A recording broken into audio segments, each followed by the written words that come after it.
तो आज हम वरदान के विषय में सीखेंगे। दो चीजें होती है, वरदान और दान। बोलिए, वरदान और दान। वरदान, दान, दो भाग है, ठीक है, दो बातें हैं। जब परमेश्वर अपनी इच्छा से आपको कुछ देता है वो दान होता है ना। हम देखते हैं आत्मा के दानों के विषय में, पवित्र शास्त्र में हमने पढ़ा है, ठीक है ना। वो क्या होते हैं? दान, गिफ्ट्स जो प्रभु देता है सेवकाई के लिए। एक वचन देखेंगे, पहला कुरिन्थियों 14:12 लिखा है, इसलिए तुम भी जब आत्मिक वरदानों की धुन में हो तो ऐसा प्रयत्न करो कि तुम्हारे वरदानों की उन्नति से कलीसिया की उन्नति हो। हालेलुया। तो यहाँ पर वरदान की बात की है, दान की नहीं। दान वो होता है जो परमेश्वर अपनी इच्छा से आपको देता है। ओके, परमेश्वर अपनी इच्छा से आपको देता है। लेकिन वरदान वो होता है जो आप मांगते हैं प्रभु से। फर्क समझ में आया? दान जो प्रभु अपनी इच्छा से देता है, वरदान जो आप मांगते हैं। प्रभु का वचन कहता है कि इसलिए तुम भी जब आत्मिक वरदानों की धुन में हो। तो यहां पर प्रभु स्पष्ट करता है कि हम आत्मिक लोग हैं तो हमें आत्मिक वरदानों की धुन में रहना है ना। बोलिए, आत्मिक वरदान। आत्मिक वरदान वो होते जो हमारी आत्मा की उन्नति करते हैं। अगर देखा जाए तो परमेश्वर ने प्रथम दृष्टि में वो दान हमको नहीं दिया, क्योंकि प्रभु हर एक को उसके विश्वास के अनुसार दान देता है, विश्वास के परिमाण के अनुसार दान देता है, अपनी इच्छा से सेवकाई के लिए, उन्नति के लिए। पहली खुद की उन्नति, दूसरा कलीसिया की उन्नति। लेकिन जब हम एक दूसरे को देखते हैं, सेवकाई में हम उन्नति पा रहे हैं, प्रभु के मार्ग में बढ़ रहे हैं, तो इच्छा होती है मुझे भी ये दान चाहिए। और जब हम अपनी इच्छा से प्रभु से मांगते हैं तो उसे वरदान कहते हैं।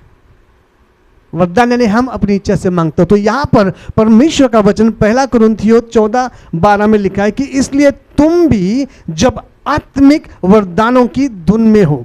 अब यहां पर धुन, बोलिए धुन, बोलिए धुन। ज्यादातर छोटे बच्चों में हम ये दिखाई देता है। एक छोटा सा बच्चा है, वो एक खिलौना देखता है, पापा से बोलता है पापा वो खिलौना चाहिए। उसने मांग लिया, पापा ने बोला हाँ बेटा दे दूंगा। वो भूलता नहीं है, हर दूसरे तीसरे मिनट में पापा वो खिलौना, हाँ बेटा दूंगा। फिर कुछ समय के बाद घूम फिर के आएगा, पापा वो खिलौना, हाँ। इसको बोलते हैं धुन। उसने सिर्फ मांगा नहीं है, वो जब तक पापा नहीं देगा तब तक वो मांगता रहेगा, टच करता रहेगा, पैंट खींचता रहेगा। क्यों? उसको धुन लगी है, उसका मन लग गया उस खिलौने पर, धुन लगी है। बोलिए धुन। प्रभु का वचन कहता है आपको और मुझे आत्मिक वरदानों की धुन में रहना है।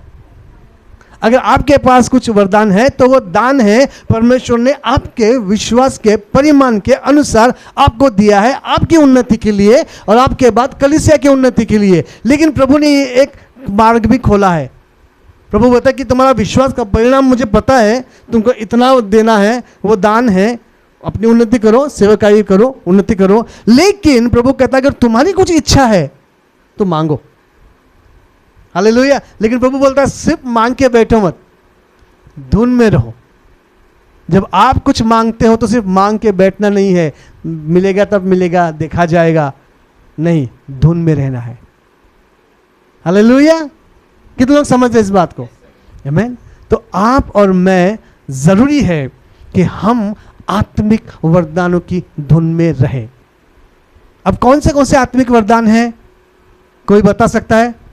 आत्मिक वरदान कौन से हैं? आत्मिक वरदान, यस, वर्शिप। आप प्रभु की आराधना करना चाहते हैं, आत्मा और सच्चाई से प्रभु की आराधना करते हैं, तो आप आराधना करें, आपको आराधना का मौका मिले, भले स्टेज के ऊपर से हो या मंडली के साथ हो या व्यक्तिगत हो या आपके बाथरूम में हो, आपको आराधना करने का मौका मिले, आप आराधना कर सके, ये धुन है। आज की गवाही देखी हमने आंटी जी की, सुशला आंटी और डैनियल पास्टर की। उनको संडे चर्च जाना था। ये क्या है? धुन। जब तक नहीं जाऊंगा अच्छा नहीं लगेगा। ये क्या है? धुन। आपको जो इतने दूर से कलीसिया में आ रहे हैं, ये क्या है? धुन। देखते होगा तो जाएंगे, तो आप सिर्फ चाहते हैं, वो धुन में नहीं है। लेकिन धुन में रहना जरूरी है। जब तक आपको मिलेगा नहीं, चैन नहीं मिलेगा। हमने अभी गीत में गाया, दिल को मेरे सुकून मिले जब गाऊं मैं तेरी स्तुति। तो जब तक स्तुति नहीं करता हूँ, आराधना नहीं करता हूँ, प्रार्थना नहीं करता हूँ, वो चैन नहीं मिलता है। तो वो है धुन।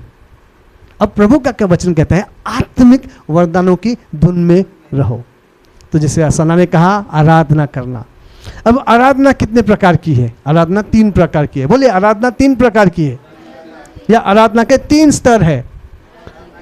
पहला व्यक्तिगत आराधना, जो मैं खुद, आप खुद अपने घर में बैठते हैं, आराधना करते हैं। ऑफिस में बैठते हैं, प्रभु की आराधना करते हैं। घर से ऑफिस में जा रहे हैं, ऑटो में बैठ रहे हैं, आराधना कर रहे हैं। ओके, रात को नींद नहीं आ रही है, आप बैठ रहे हैं, रात को आराधना कर रहे हैं। वो आपका व्यक्तिगत आराधना है। दूसरा है संगति में आराधना, जहाँ कलीसिया के साथ मिलकर आप प्रभु की आराधना करते, जैसे आज हमने की। हालेलुया! कितने लोग आनंदित हुए। प्रभु की उपस्थिति में आनंद है। अब न केवल आनंद, प्रभु की उपस्थिति में आनंद की भरपूरी है। हालेलुया! तो है दूसरा आराधना का स्तर। और तीसरा है स्टेज पर खड़े होकर लोगों को आराधना में अगुवाई करना। ये तीसरा स्तर है। हालेलुया! तो प्रभु का वचन कहता है कि आत्मिक धुन में रहो। जैसे इस ने कहा आराधना, तो कौन सी आराधना? तो व्यक्तिगत आराधना की धुन में रहो, कि जब तक आप व्यक्तिगत बाइबल नहीं पढ़ोगे, चैन नहीं मिलना चाहिए। जब तक प्रार्थना नहीं करे, चैन नहीं मिलना चाहिए। जब तक प्रभु के गीत नहीं गाओ, चैन नहीं मिलना चाहिए। अगर आप चैन से है बिना प्रार्थना किए, आप धुन में नहीं है। चैन से है चर्च में नहीं आकर भी कुछ फर्क नहीं पड़ता है, तो आप धुन में नहीं है। हालेलुया! आज लोगों को धुन है सिगरेट की, बीड़ी की, तंबाकू, दारू, शराब, बहुत सारी चीज़ों की। उनको नहीं मिला तो चैन नहीं मिलता है, वो गलत है। हमको आत्मिक धुन में रहना है कि अगर वो चीज़ नहीं किया, चैन नहीं मिलना चाहिए, बेचैन होना चाहिए। हालेलुया! मेरा गीत है, प्यार मिलता है, उद्धार मिलता है, बेचैन दिल को करार मिलता है, यीशु के नाम से, यीशु के नाम से। तो ये बेचैन दिल तब जब होगा जब आपको धुन लगेगी। अगर धुन ही नहीं है तो दिल बेचैन नहीं होगा, और बेचैन नहीं है तो करार कहाँ से मिलेगा? क्योंकि बेचैन दिल को करार मिलता है। हालेलुया! आमीन। तो प्रभु का वचन आप मुझसे, मेरे परिवार से, कलीसिया से जुड़े सारे लोगों से, और जो यूट्यूब के माध्यम से हमसे जुड़े हैं उनसे आज कह रहा है, आत्मिक वरदान की धुन में रहो। और प्रभु ने एक दरवाज़ा खोला है कि अब जो चाहो मांगो आत्मिक वरदानों में। मैंने दिया किसी को भविष्यवाणी का वरदान उसके विश्वास के परिमाण के अनुसार, कि यो 10 लोगों के लिए भविष्यवाणी करे, ये 100 लोगों के लिए करे, ये 1000 लोगों के करे, ये अपने कलीसिया के लिए करे, ये अपने राज्य के लिए करे, ये अपने देश के लिए करे, और एक है जो इंटरनेशनल। हालेलुया! तो हर एक को विश्वास के, उसके विश्वास के परिमाण के अनुसार मिला है। आमीन। तो जो जहां है वो परमेश्वर ने रखा है। जो छोटी जगह पे है वो दुखी ना हो, जो बड़ी जगह पे है वो घमंडी ना हो, लेकिन जो छोटी जगह है वो आशा करे कि मुझे बड़ा बनना है। हालेलुया! आमीन। प्रभु जो देता है शुरुआत में आपके विश्वास के परिमाण के अनुसार देता है, लेकिन देता जरूर है। और कुछ बातें प्रभु ने रखी है आपकी और मेरी इच्छा पर, कि प्रभु मुझे उनके जैसा गाना गाना है। प्रभु बोलता है वो क्या है? वरदान है। दान क्या है? जो मैंने दिया अपनी इच्छा से। अब वरदान तुम्हारी इच्छा से। ओके, चाहिए तो उसकी धुन में रहो। अच्छा गीत गाना चाहते हो सैमसन और रसूल की जैसे, धुन में रहो। कैसे रहेंगे? सीखना, ज़्यादा सुनना, सीखना, सीखते रहना, छोटी जगह पर जहाँ मौका मिले गाना, हालेलुया। जब मुझे धुन लगी थी प्रभु की सेवा करने की, प्रभु जो सेवा आप देना चाहते हैं मैं करना चाहता हूँ, और प्रभु ने मुझे सहायता की, कोंगो बजाया, ओके, ट्रांसलेशन किया, गिटार बजाया, धीरे धीरे करके प्रचार किया, गीत लिखे, गीत कंपोज किए, गीत गाए, एल्बम में गाया, वीडियोस बनाए, और कई सारे बाइबल स्कूल कॉलेज में पढ़ाया। तो धीरे धीरे करके परमेश्वर ने वो बढ़ाया, हालेलुया। लेकिन धुन थी मुझ में, धुन आज भी है। तो जो धुन में रहेगा वो बढ़ेगा। मेरा एक दोस्त है, उसको पढ़ाई की धुन थी। जब हम लोग खेलने कूदने जाते थे वो बैठ के पढ़ता था, उसको पढ़ाई की धुन थी। आज क्या है, वो बहुत बड़ा ऑफिसर है, हालेलुया। तो वो धुन में रहो। दुनिया को बड़ा क्रिकेटर बनने की धुन है, उसके लिए प्रैक्टिस करते हैं, सुबह 4 बजे उठकर प्रैक्टिस करते हैं। प्रभु कहता है आत्मिक वरदानों की धुन में रहो। आराधना करना, वर्शिप करना, प्रार्थना करना, उपवास करना, प्रचार करना, गवाही देना, हालेलुया, भविष्यवाणी करना, अन्य भाषा बोलना, अन्य भाषा का भाषांतर करना,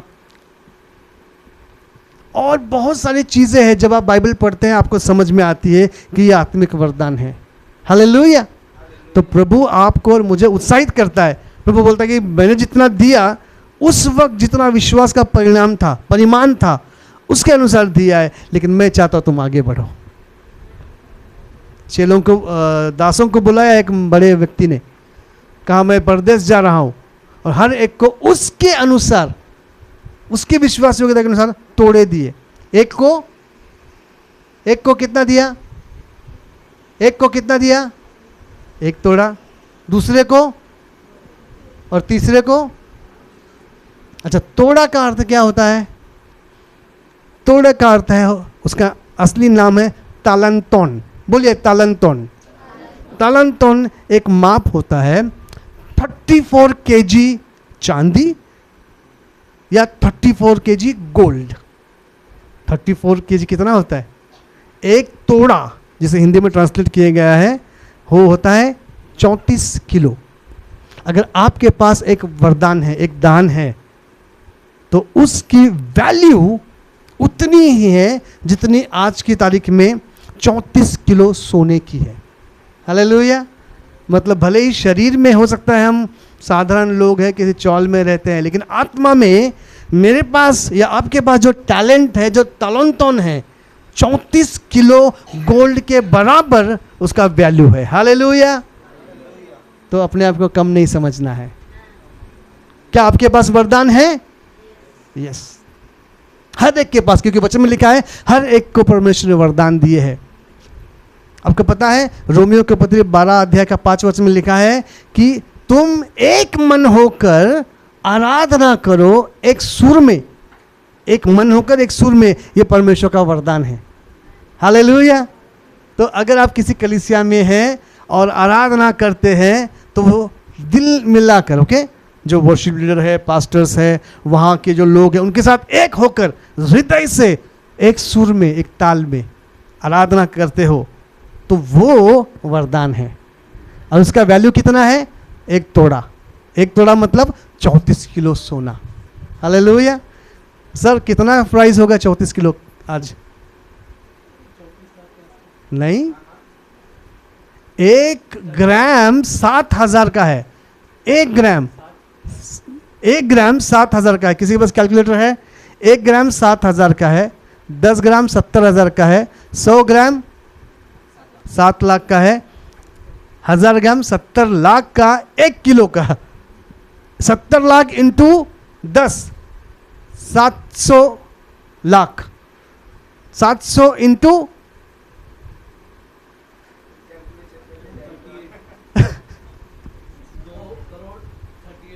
अच्छा 2 करोड़ 38 लाख, 200 करोड़ 38 लाख वैल्यू है उस वरदान की जो हम और आप मिलकर प्रभु की आराधना करते हैं, हालेलुया। क्या हम गरीब हैं? हालेलुया।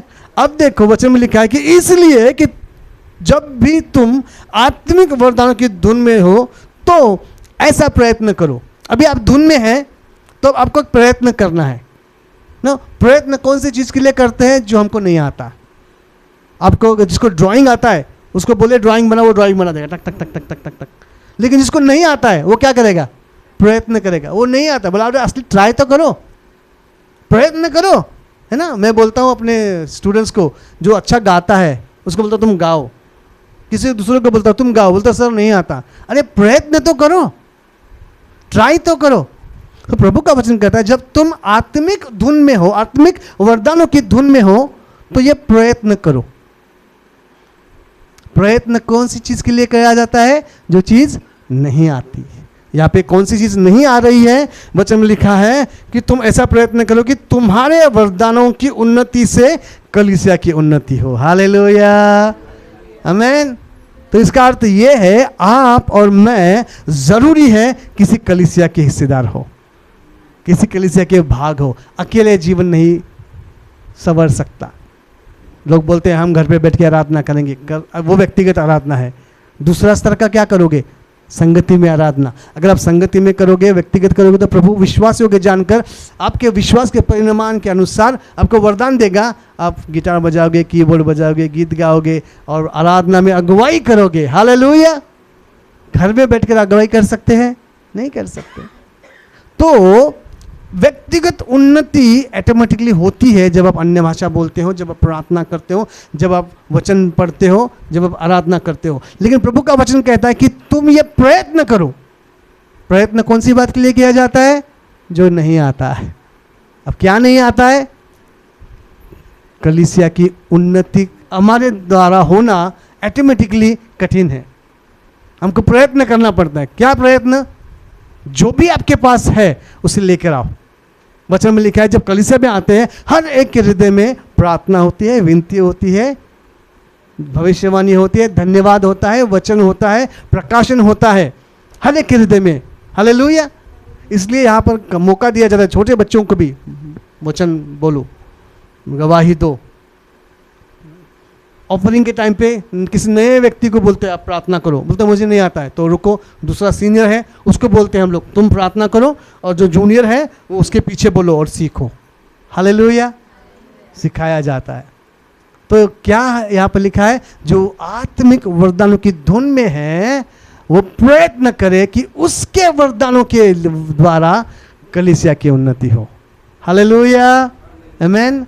तो हमने क्या सीखा कि कलीसिया का भाग होना ज़रूरी है। आप किसी न किसी अच्छे कलीसिया के सदस्य होने चाहिए। फिर आपको जो वरदान है या दान है, दान कौन से? जो प्रभु ने अपनी इच्छा से दिए हैं।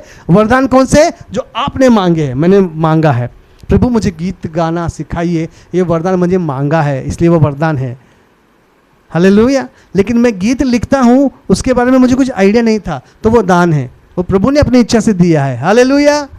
तो मैं गीत लिखता हूँ, ये दान है, लेकिन मैं गिटार बजाता हूँ, ये वरदान है, क्योंकि मैंने मांगा है। 7 दिन उपवास किया, बैठा, जब कुछ नहीं आता था प्रभु के सामने रोया। 7 दिन उपवास में प्रभु ने मुझे गिटार बजाना सिखाया, वो वरदान है क्योंकि मैंने मांगा है। लेकिन मैं गीत लिखता हूँ, मुझे आइडिया ही नहीं था, वो दान है प्रभु का। उसने मुझे विश्वास योग्य जानकर मेरे विश्वास के अनुसार मुझे वरदान दिया, और मैंने उसको बढ़ाया कि आज मेरे 300 से ज़्यादा गीत लिखे हुए, कंपोज किए हुए, जो दुनिया भर में गाए जाते हैं। हालेलुया। अब समझ रहे हैं? कनेक्शन समझ रहे हैं? अब यहाँ पर प्रभु का वचन कहता है प्रयत्न करो, प्रयत्न करना। जिसको साइकिल चलाना नहीं आता है उसको प्रयत्न करना पड़ता है। मुझे नहीं आता था तो मैं साइकिल में धक्का मार के लेके जाता था। फिर मराठी में बोलते हैं हम लोग साटा, वो हाफ, एक टांग एक पैडल पर, दूसरा टांग दूसरे पैडल, और एक साइड में होके वो करना, फिर फुल, फिर नली जो थे पाइप के ऊपर बैठ के, फिर सीट के ऊपर बैठ के, ऐसे धीरे धीरे करके साइकिल सीखा। बहुत बार गिरे भी है। कोई है जो साइकिल चलाते वक्त गिरे हैं? यस। वो गिरना क्या है? आपका प्रयत्न है ना। और जो नहीं गिरे उन्होंने प्रयत्न नहीं किया। सही है? नहीं गिरे क्योंकि प्रयत्न नहीं किया। प्रयत्न नहीं किया तो साइकिल चलाना नहीं आता। अब बोलना पड़ता है लिफ्ट दो ना यार, लेके जाओ ना। हालेलुया। तो प्रभु का वचन कहता है आत्मिक वरदानों की कमान धुन में रहो। मैंने कहा जब तक मिलेगा नहीं तब तक छोड़ना नहीं है। उपवास करना है, प्रार्थना करना है, मैंने कई सारे प्रभु के दासों के पैर दबाए हैं, मुझे वरदान चाहिए थे। वचन सीखना था, पास्टर्स लोगों के पैर दबाए, उनके लिए रिक्शा अरेंज की, उनके लिए पानी का बोतल अरेंज किया, उनका बाइबल लेके चलता था। प्रयत्न वचन में लिखा है, पौलुस कहते कि हे तीमुथियुस, मेरे हाथ रखने से जो वरदान तुझे मिले हैं उसे तू चमका। जो प्रभु के अभिषिक्त दास आपके ऊपर हाथ रखते हैं, आपको वरदान मिलते हैं। हालेलुया। और बिना प्रभु के अभिषिक्त दासों के हाथ रखे आपके पास जो है वो दान है, और वो दान जो है वो आपके विश्वास के अनुसार है। इसको छोटा है, उसको बड़ा है, उसको और बहुत बड़ा है। प्रभु पक्षपात नहीं करता, वो हर एक को उनके विश्वास के परिमाण के अनुसार बांट देता है। हालेलुया। लेकिन प्रभु चाहता है कि जो दिया है उस पर बने नहीं रहे, उसके आगे बढ़े। जिसको एक तोड़ा दिया था उसने बोला मैंने 2 कमाए, जिसने 2 मिला था उसने कहा मैंने 4 कमाए, जिसको 5 मिले थे उसने कहा मैंने 10 कमाए। हालेलुया। तो प्रभु का वचन आपको कहता है, मुझसे कहता है, आत्मिक वरदानों की धुन में रहो। आमीन। और जब वरदान मिल जाते हैं तो आपकी उन्नति होती है, डेफिनेटली होती है। जब आपको भविष्यवाणी का वरदान मिलता है तो आपकी उन्नति होगी। लोग आपके सामने सिर झुकाकर हाथ जोड़ के खड़े रहेंगे कि प्रार्थना करो और हमारे लिए कुछ भविष्यवाणी करो। होता है कि नहीं होता है? आपकी उन्नति हो गई। हालेलुया। जब आप अच्छा गीत गाना सीखते हैं, लोग कॉल करके आपको बुलाते हैं, सर एक बड़ी सभा में आइए, आप गाना गाइए। उन्नति हुई कि नहीं हुई? तो आपको जब वरदान मिलते हैं आपकी उन्नति होती है। लेकिन प्रभु का वचन कहता है कि तुम्हारी उन्नति होती है, लेकिन तुम प्रयत्न करो कि तुम्हारे उस वरदान से कलीसिया की उन्नति हो। हालेलुया। कौन सी कलीसिया? तो पहले वो कलीसिया जिसके आप सभासद है, उसके बाद यरूशलेम, यहूदिया, सामरिया और सृष्टि के अंत तक। लेकिन जहाँ पे हो वहाँ शुरुआत तो करो। हालेलुया। जो भी वरदान आपके पास है, वरदान कौन से? जो आपने मांगे हैं। क्या आपने मांगा है? क्या आज तक कोई वरदान मांगा है? और वरदान कौन से? आत्मिक। ये नहीं मुझे गाड़ी चाहिए, बंगला चाहिए, वो नहीं, वो आपकी ज़रूरत है, आप मांग सकते हैं, उसे वरदान नहीं कह सकते। वचन में लिखा है आत्मिक। वचन में लिखा है कि भविष्यवाणी कर सको, अन्य भाषा बोल सको, उसका ट्रांसलेशन कर सको। ओके, मुझे चाहिए कुछ वरदानों को, मैं प्रार्थना करता हूँ उसके लिए कि प्रभु मुझे ये वरदान चाहिए आपकी सेवा करने के लिए और कलीसिया की उन्नति करने के लिए। तो मैं कुछ चीज़ों को मांगता हूँ और प्रभु धीरे धीरे मेरे विश्वास के अनुसार देता है। उसके पास कमी नहीं है, बहुत आयत है, लेकिन आपको उतना ही मिलेगा जितना आपका विश्वास का परिमाण। परिमाण का मतलब होता है अगर दूध आपको चाहिए तो आपके पास अगर 1 लीटर का बर्तन है तो आपको 1 लीटर ही दूध मिलेगा। वो जो 1 लीटर का बर्तन है वो परिमाण है। परिमाण क्या है? 1 लीटर। देने वाले के पास 1000 लीटर का टैंक है दूध का, लेकिन वो आपको 1000 लीटर दूध नहीं देगा क्योंकि आपके पास 1 लीटर का ही बर्तन है। आप आएंगे आपको उतना ही मिलेगा, वो वेस्ट नहीं करेगा। हालेलुया। तो परिमाण क्या है? 1 लीटर। आपके विश्वास का परिमाण जो है वो वरदान आपको मिलेगा, उतना वरदान मिलेगा। अब प्रभु कहता है उसकी उन्नति करो। उन्नति कैसे होती है? जब उसका इस्तेमाल हम करेंगे। जब आप देखोगे आपके जीवन में उन्नति आ रही है, प्रभु कहता है कलीसिया में, कलीसिया की उन्नति होनी चाहिए उस वरदान की। ऐसा तुम प्रयत्न करो, क्योंकि हमको नेचुरली नहीं आता, तो प्रयत्न करना पड़ेगा। सुबह टाइम पे उठना, टाइम पे आना, है ना। अब यहाँ पे आप जब आते हो तो सब, अभी प्रभु का धन्यवाद, घर छोटा है, घर कलीसिया है, लेकिन जब हॉल में हम शिफ्ट होंगे, बड़ा जगह होगी, तब मैं अकेला झाड़ू नहीं मार सकता, मुझे आपकी ज़रूरत पड़ेगी। तो कलीसिया अगर 11 बजे की है तो जिनको मैं चुनूंगा उनको बोलूँगा 10 बजे आना है, और आपका 10 बजे आना वरदान है जिसकी वैल्यू 34 किलो गोल्ड की समान है, जिससे कलीसिया की उन्नति होगी। हालेलुया। समझ रहे मेरी बात को? तो जो भी वरदान आपके पास है, एक वचन देखते हैं हम लोग, पहला राजा अध्याय 2 वचन 20 लिखा है,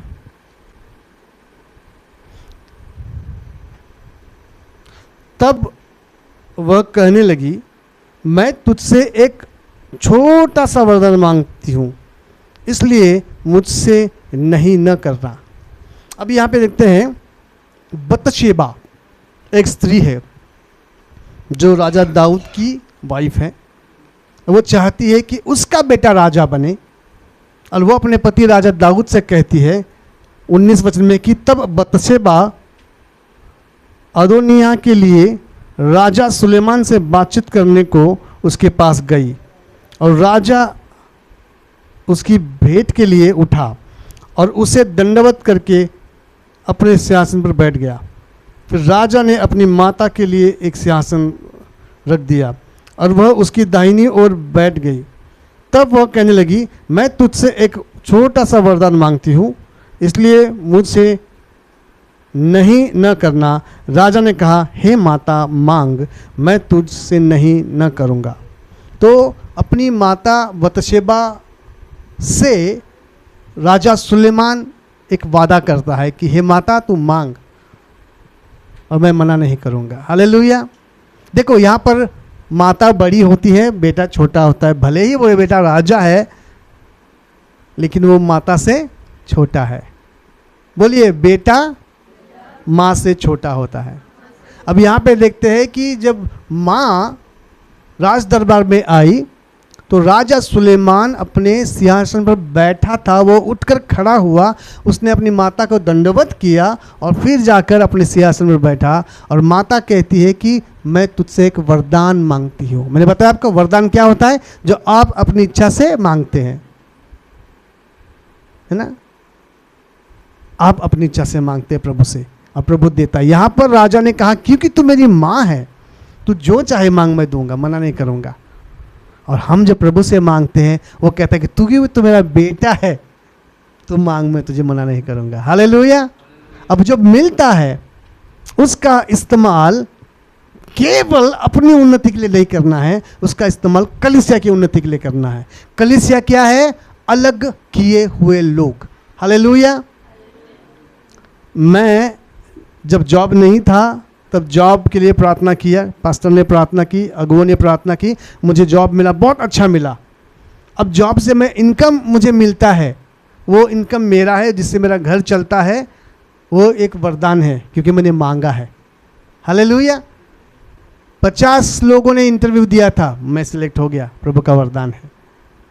50 लोग मेरे ही तरह पढ़े लिखे हैं, मेरी ही तरह डिग्री है, मेरी ही तरह अनुभव है, बट मैं सिलेक्ट हो गया, वरदान है। हालेलुया। अब मुझे सैलरी मिलती है, वरदान है। प्रभु कहता है प्रयत्न करो कि तुम्हारे वरदान की उन्नति से कलीसिया की उन्नति हो। हालेलुया। यहाँ पैसे की बात नहीं हो रही है, वहाँ आपके वरदान की बात हो रही है जो कलीसिया की उन्नति के लिए हो। अब अगर आपके पास पैसे ज़्यादा है, आप उसके द्वारा कलीसिया की उन्नति कैसे कर सकते हो? तो कलीसिया की जो ज़रूरत है उसके लिए आप भेंट ला सकते हो। हालेलुया। समझ में नहीं आ रहा है? फिर मैं प्रार्थना करता हूँ कि प्रभु मुझे गिटार बजना सिखा, कीबोर्ड बजना सिखा, गाना सिखा। प्रभु मुझे सिखाता है, मैं कहीं फीस दे के किसी शिक्षक से सीखता हूँ, वरदान। हालेलुया। मुझे अच्छा बजाने के लिए आ गया, क्या है? वरदान। अब उससे कलीसिया की उन्नति कैसे होगी? मैं अपने कलीसिया में आकर कहूँगा पास्टर जी मैं आता है, मुझे बजाना है। हालेलुया। जब आप कलीसिया में गिटार बजाओगे, कीबोर्ड बजाओगे, आपके प्रेजेंस से, आपके वरदान से आराधना अच्छी होगी। हालेलुया। कलीसिया की कितने लोग समझ रहे? आप किसी बाइबल स्कूल में जाते हैं, एक शिक्षण लेते हैं, एक अच्छा स्टडी। अभी सना गई थी कैंप में, उसने बहुत सारी चीज़ों को सीखा वहाँ पर। वो कैंप में सीखने के बाद, आने के बाद उसका क्या काम है? अब कलीसिया को वो सिखाए। हालेलुया। उसको जो वरदान मिले हैं उससे कलीसिया की उन्नति हो। और कौन से वरदान आप सोच सकते हैं? पैसा की मैंने बात किया, टैलेंट की बात किया, टाइम। हालेलुया। टाइम एक वरदान है। आप जेल में नहीं है, आप हॉस्पिटल में नहीं है, वरदान है। हालेलुया। अब किसी बड़ी लाइन में नहीं लगे हैं, वरदान है। आपके पास समय है, कलीसिया की उन्नति के लिए उस वरदान को इस्तेमाल करें। कैसे? मध्यस्थी के लिए बैठे, सुसमाचार के लिए जाए, गवाही देने के लिए जाए, कलीसिया में कुछ काम पड़े तो वो करने के लिए आए। कलीसिया की उन्नति होती है। वचन में लिखा है जब तुम आत्मिक वरदानों की धुन में रहो तो प्रयत्न करो कलीसिया की उन्नति हो। हालेलुया। तो आपके पास दान है जो परमेश्वर ने आपको दिए है आपके विश्वास के अनुसार। अब आपको वरदान मांगना है, प्रभु इस दान को इस्तेमाल करने के लिए मुझे मौका दो। वरदान है। हालेलुया। बहुत सारे मैं अपने गायक हैं, उनको बड़े बड़े मंच पर गाने का मौका नहीं मिलता। दान है, वरदान नहीं है। हालेलुया। दान है, वरदान नहीं मिलता। लेकिन प्रभु का धन्यवाद हो, मैं प्रभु का धन्यवाद करता हूँ कि होली ग्राउंड मिनिस्ट्री में जो भी आपके पास दान है उसको इस्तेमाल करने के लिए वरदान मिलता है। हालेलुया। क्या आपका अनुभव है? जो भी दान आपके पास है उसको इस्तेमाल करने के लिए मौका दिया जाता है, समय दिया जाता है। हालेलुया। उससे क्या होती है? कलीसिया की उन्नति होती है। उससे क्या होता है? ये वचन पहला कुरिन्थियों 14:12 पहला कुरिन्थियों 14:12 आपके जीवन में पूरा होता है। हालेलुया। क्योंकि वचन पूरा होने वाला है। यीशु मसीह ने बपतिस्मा लिया, कहा कि इसे होने दे ताकि वचन पूरा हो। तो वचन पूरा होने के लिए होता है, केवल पढ़ने के लिए नहीं, केवल समझने के लिए नहीं, केवल विश्वास करने के लिए नहीं, उस वचन को अपने जीवन में पूरा होते हुए देखना है। हालेलुया। ऐसे कई सारे वचन मेरे जीवन में पूरे हुए हैं, आपके जीवन में पूरे हुए हैं, और कई सारे वचन पूरे होने बाकी है। हालेलुया। तो आज का संदेश आपके लिए, मेरे लिए और हमारे साथ जो जुड़े हैं यूट्यूब से, सबके लिए ये है, आत्मिक वरदानों की धुन में रहो। और जब आत्मिक वरदान मिल जाए तो प्रयत्न करो उस वरदान से कलीसिया की उन्नति हो। हालेलुया। आइए अपने आंखों को बंद करें। स्वर्गीय पिता, इन वचनों के लिए मैं धन्यवाद करता हूँ, ये रहस्य की बातों के लिए मैं धन्यवाद करता हूँ कि हम सभी को अपने दान दिए हैं, हमारे विश्वास के परिमाण के अनुसार उसमें इजाफा करने के लिए, बढ़ने के लिए सहायता करें, उसको चमकाने के लिए सहायता करें। और जो भी हम अपनी इच्छा से मांगते हैं आत्मिक वरदानों को, प्रभु हम प्रार्थना करते कि वो वरदान आज हमें दे। हालेलुया। ताकि उन वरदानों का इस्तेमाल करके हम कलीसिया की उन्नति कर सके। हालेलुया। ये वचन हर एक के जीवन में जो बोया गया है वो फलवान हो 100 गुना, जिससे हमारी और कलीसिया की उन्नति हो। ये प्रार्थना प्यारे यीशु मसीह के नाम से करते हैं, आमीन। एक चीज़ हम करेंगे, अपनी आंखों को बंद रखेंगे और आपकी इच्छा के अनुसार एक वरदान प्रभु से आप मांगेंगे। प्रभु से कहेंगे, प्रभु ये वरदान मुझे चाहिए। प्रभु कहेगा क्यों? आप कहेंगे, प्रभु ताकि मैं कलीसिया की उन्नति के लिए इस्तेमाल कर सकूं। जो आप चाहते हैं आत्मिक वरदान, आप आंखें बंद करके प्रभु से मांगिए, प्रभु देने वाला है। Come on, hallelujah. Thank you Jesus, thank you Jesus. सेता खाले दे रे ना है दे खाले दे मेरे उरवे खाए ए महीत इज़राइल ना शमहती दो रवे ते सिर लिखते शनखान मेले ज़िहरा ही तिखते सिमिन। Thank you Jesus, thank you. Oh hallelujah.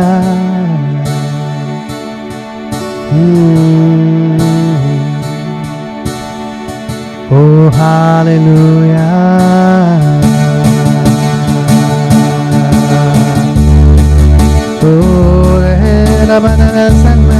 आइए वरदानों को मांगे और प्रभु से वादा करें कि प्रभु जब वरदान मुझे मिलेगा मैं प्रयत्न करूंगा कि इसके द्वारा कलीसिया की उन्नति करूं।